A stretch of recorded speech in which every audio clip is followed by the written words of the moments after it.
Alright, so the 2015 Superman film, directed by James Gunn, or produced by James Gunn, kickstarting the new DCU, the new interconnected DC universe of films. This is being the first major movie. There was Creature Commandos that came out earlier this year, or last year, I want to say. Anyway, so yeah, this basically is beginning phase one of James Gunn's Romad, which is the Gods and Monster, which is what he's referring to phase one. And funny enough, this is actually how the movie starts with it. That the introduction of Superman from 3 years ago that this movie does is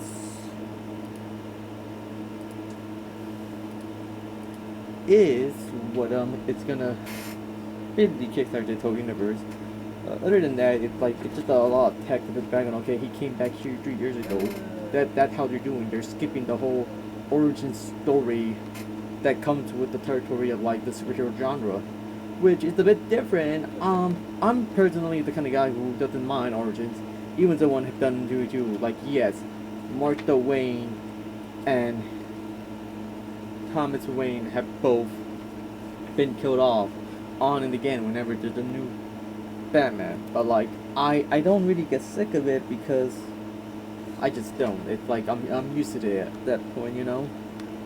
Um so yeah, so like the overall plot is Lex Luthor just being a full on hater to Superman and created a pocket universe, a whole new universe where he's like basically has a bunch of monkeys making race bait online, and he's imprisoning everyone, even like imprisoning like an ex-girlfriend a bit or something. But yeah, it's just that, and then Lex Luthor literally is like basically framing Superman as like a terroristic alien, coming for the whole immigration allegory that like Fox News was trying to comment on. But yeah, but like overall, the plot line kind of falls flat because it's like I don't really know anything about like Clark Kent's, Kal-El's, Superman's inner conflict. They barely brushed thumb about it. I mean, Crypto's cute, but like I think he's only added there at like the Q factor of being like the mascot, like the pet dog of a movie. Um, I really did not care for the freaking engineer. If we're gonna make jokes about the fact that Guy Gardner had the stupid, really fucking stupid haircut, well, yeah, and they even make jokes about it, the movie about his stupid haircut. But like, can we talk about the fucking haircut on the engineer? It's like he's like shaved on the side, and it's a bunch of grays, and like she's Mexican, and I'm like, never seen a Mexican chick like that. Anyway, it was just kind of whack, and there was really no reason there except for like, oh, we have to have a female villain for the a female fucking empowerment because we have enough of that in the business. But yeah, I just like to refer to the engineer as the Mexican woman with nanites, which she shouldn't even be possibly be able to be Superman on like the whole scene where she is basically stopping airflow for Superman, but even then, Superman should be able to rip them out. And again, but like we have another, but then again, this is the weaker Superman we're talking about because in this movie, Lex Luthor got rid of all kryptonite. And this is vital because this is why Metamorpho gets played into the plot, because Metamorpho is the one who's able to recreate kryptonite.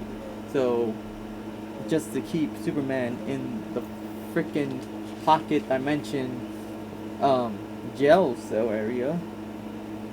And yet they're doing a scene where like Lex Luthor calls Superman a groomer because I'm pretty sure they're supposed to be trying to do an allegory of like the far right with freaking Lex Luthor. They keep calling Superman an alien, and I'm saying here it's freaking terrorists and like the whole Lex Luthor having connections with the military. I mean, there were like side characters who really were near, like Cat Grant, who was just a bumbling bimbo with glasses. But hey, people are crushing on her because they're seeing James Gunn game. I don't know. I mean, there were some weird parts. I mean, Superman randomly saving a freaking squirrel during the battle with the. I don't know what that creature was supposed to be. I don't know if it's like a comic reference, but it's like a kaiju, like very beginning. It's like a very beginning battle with like a distraction. As I say, when they like lay out because it's like it starts out small and then it grows bigger, and then like funny interesting part. There's like a part where I think during the same comment because like Lex Luthor is on like a talk show, and he's saying that Superman's having a Haran, a woman. I'm like, I see. They're very influenced by Invincible because Invincible was all about like, okay, what if Superman came to conquer the Earth? You know, and then funny enough, they did do a translation, like when Lex Luthor, like early on in the movie, hacks the way into the Fortress of Solitude, which made me think, wow, Superman's security really sucks.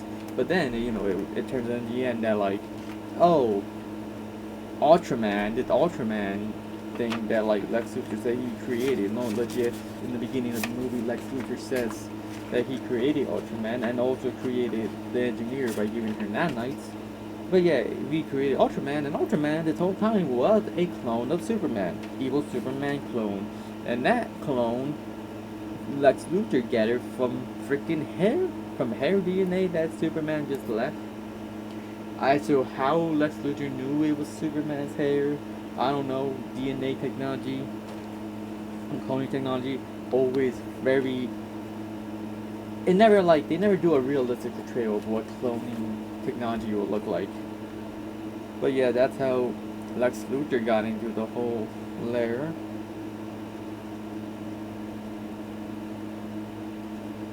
And we don't really get much between Superman and Lois's relationship.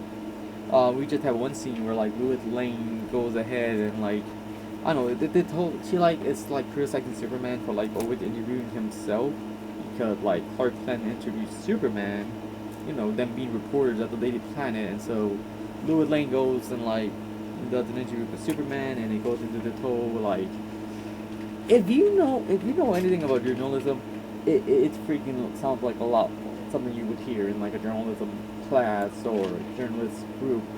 I mean, I'm a part of the journalism group at my college, so that's sort of like the thing I'm like eyeing over.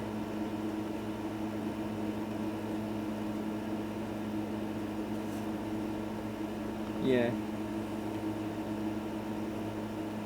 And interesting enough though, they do make a point of saying that like Superman had hypnoglasses, which is a deep cut from the comic because they're saying like, oh, how does no one tell the difference between Clark Kent and Superman? And it's like, oh, hypnoglasses, which I think has been a thing in the comics. But I also gotta say, yeah, there really wasn't much going on with Superman and Lois, and there really wasn't really going much between freaking Jimmy Olsen and Superman or even Clark Kent. It's like their buddy relationship wasn't really explored. Like barely any relationship between Superman and his parents, both his biological Kryptonian parents and his Smallville farm parents, who you know, it's like midway through the movie, like in the second act, where he goes gonna send Lewis to a safe place, you know, his farmhouse. And the joke is he brought back Crypto with him when doing the final fights and whatever because he didn't want Crypto to eat the family cows. But yeah, but like Superman and during the farmhouse scene just goes, oh, I'm not who I thought I was, and it's this whole thing about him like exploring more of his humanity. I want to say, but like, kind of fall flat.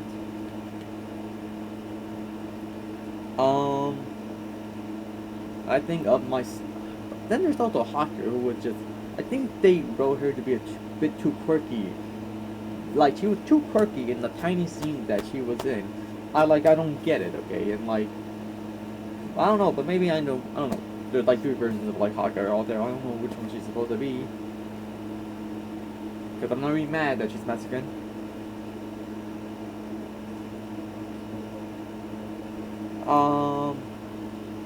So then, but besides other characters, Mr. Terrific was alright. I don't think he was needed. Guy Gardner just added more comedic relief, being the douche, and his stupid haircut that they also keep making jokes of.